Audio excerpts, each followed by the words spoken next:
Now that we've gotten past the basics, let's take a look at the opening, because this is how we're going to get started. And I'll take you through the basic principles of the opening. There are a few rules you should follow. The first one is the most important one. Occupy the center with your pawns. So let's take a move like this. Black plays e5. It's a very typical opening. It's called the king's pawn opening. I mean, with a lot of sub-variations, depending on what white does and black does. There are many different names, but essentially both sides have moved their king pawns 2 squares forward. What have they done? Well, white has occupied that square with that pawn physically.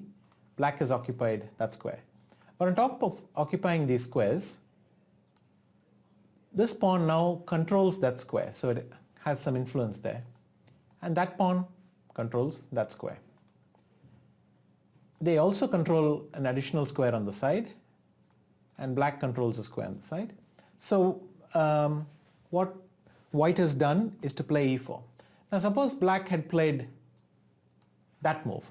Well, that's a really bad move, because then what white would do is to bring his second pawn forward, and what he has done is to gain a lot of time in the center. Now black will always be one move behind when he fights for the center. For instance, now let's say black repents and goes for this to try to play this pawn over here. Then white could bring his f pawn forward, or he could bring his knight forward, and now black is always a move behind when fighting for the central squares. But you can play even worse and continue like this, and then white's what we call lead in development is becoming so big that black will never be able to fight for the center again. He will always be so far behind that white will dominate the center in this game. Whereas that's a very healthy move. And when we get to the openings, we'll see a lot of different openings, so you get an idea of the various strategies. But that's a terrible move to make in the absolute beginning of the game. It's almost never a good move. So e5, knight f3. Now let's take another example. What is white doing here? Well, it's important to develop your minor pieces next. So these are the pieces you should bring out after occupying the center with your pawns. But this rule can be connected to another rule, which is to exert pressure on the center. So not only is it important to bring out your knight, it's important to bring out your knight to a square where it exerts pressure on the center. Let's take a black example like that.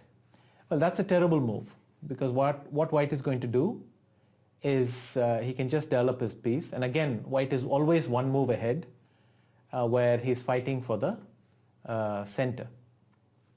So white is always one move ahead, and black will not be able to recover that.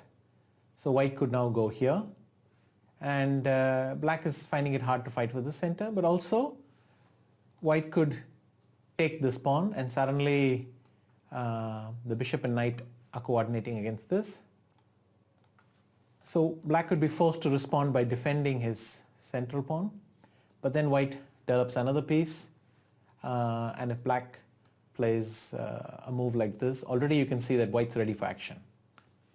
Because white started early and because black misplaced his pieces, white is bringing everything out very fast.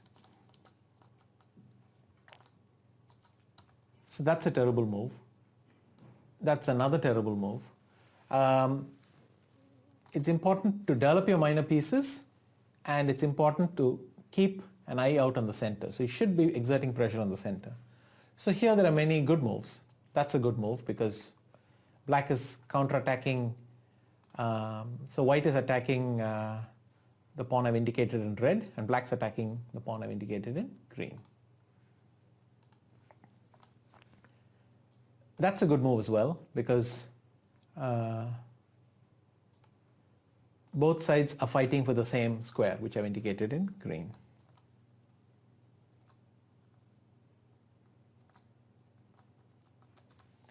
Now let's take an example of bishop b5. Well, this is the Rye opus, and the idea is because the black knight is defending the pawn, white tries to weaken it a little bit, place it under threat. The concept being that you're undermining the e5 pawn for the black side. So white is following the rules.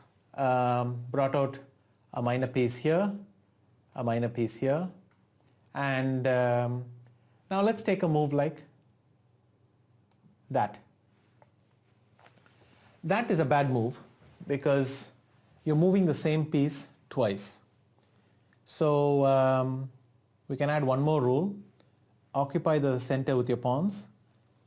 Develop your minor pieces to exert pressure on the center. Do not move a piece more than once. This move is particularly bad because not only does it move the knight away from the center, it moves it twice.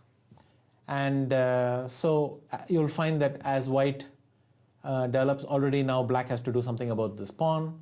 So typically he will go here, white can come back, black will go here, and white's generally much better placed to fight for the center.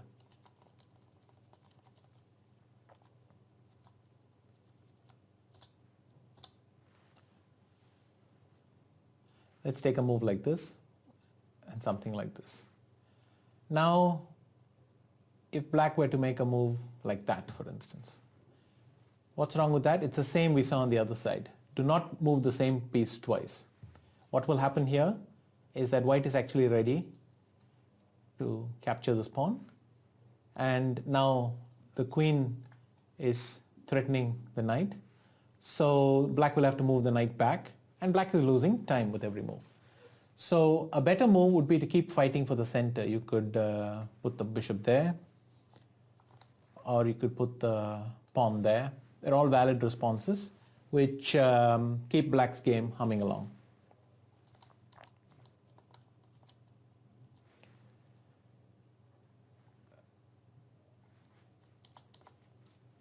Let's try some other opening. Let's go bishop c4, which is perfectly valid, knight c6.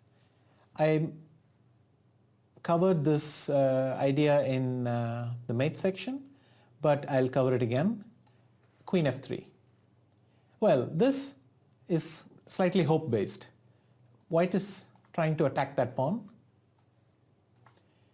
And what happens is that because there are two pieces attacking a weak square, white is trying to give checkmate on the very next move. That's okay if it works. If your opponent falls into it, it's fine. But what if your opponent doesn't fall into it? What if your opponent knows that trick and avoids this? Well, you'll find that this queen is very awkwardly placed here. So what happens is that this square belongs to the knight, but the queen is occupying it. So if white were now to play d3, black could play knight d4, attacking the queen and attacking the pawn. The only way to defend it is to come back, and then black could play something like b5. White is forced to go bishop b3. Black develops his pieces, and we see that black has just gained time and white has lost two moves. Remember, he went to f3 and then he came back. So he lost two moves for nothing. The same logic applies if you go here. Because as long as black is aware of this threat, he will move his pawn and block it. If white persists, let's say here, then black develops the knight, again stopping queen takes f7. And then white is simply behind in development. If he goes d3, same logic as before, knight d4, and the queen is kicked back again to d1, and black is gaining time.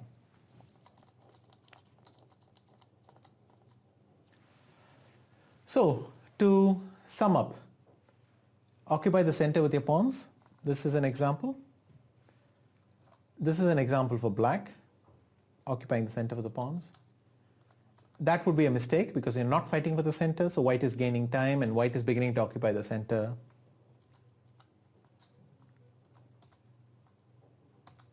Develop your minor pieces, exerting pressure on the center. That's a good move. That's a good move. But that's a terrible move because it is not fighting for the center. and that as well. So you should be developing your minor pieces to exert pressure on the center or to fight for central squares.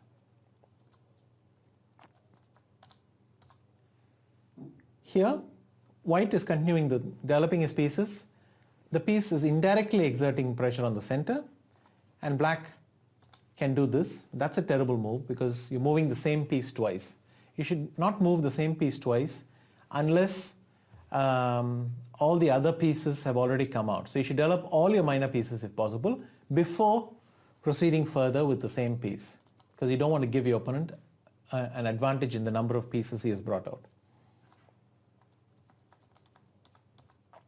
Another example would be this, d3. White is defending the pawn that black attacked. And now that's a terrible move because again black is moving the same piece twice without bringing out all his other pieces. And white would just win a pawn and attack the knight. So it would be much better to play something like that, which is fighting for central squares. And or you could even go d6, which is defending a central square of yours.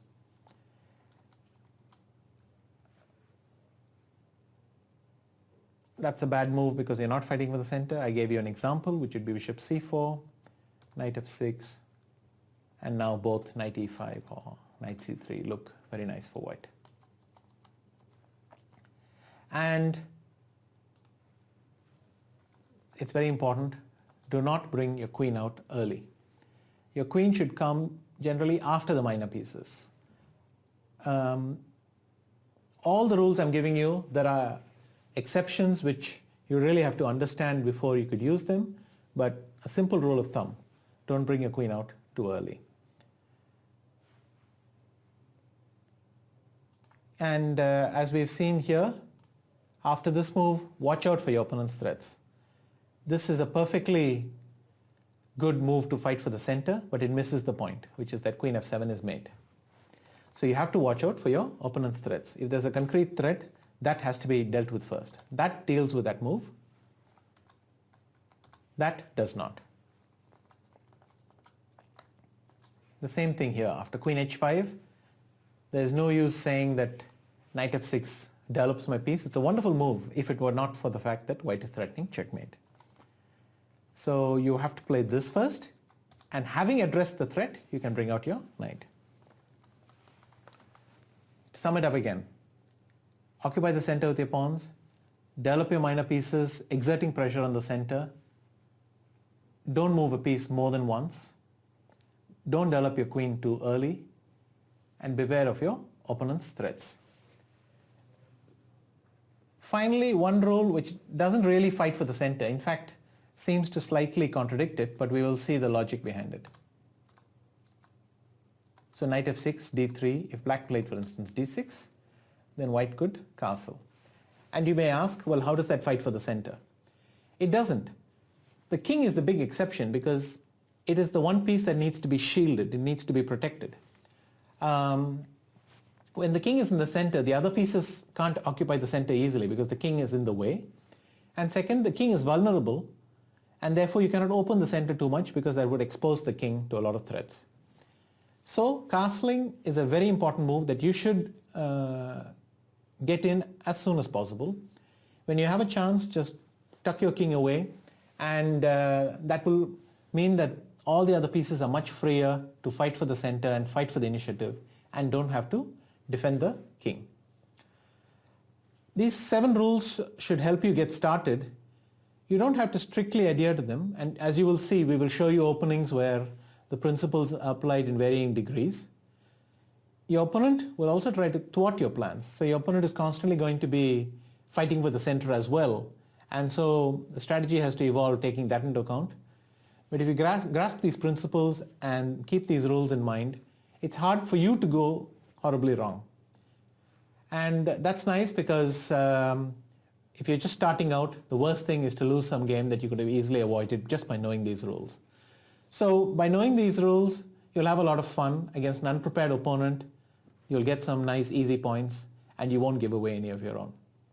I hope you have a lot of fun starting out in chess.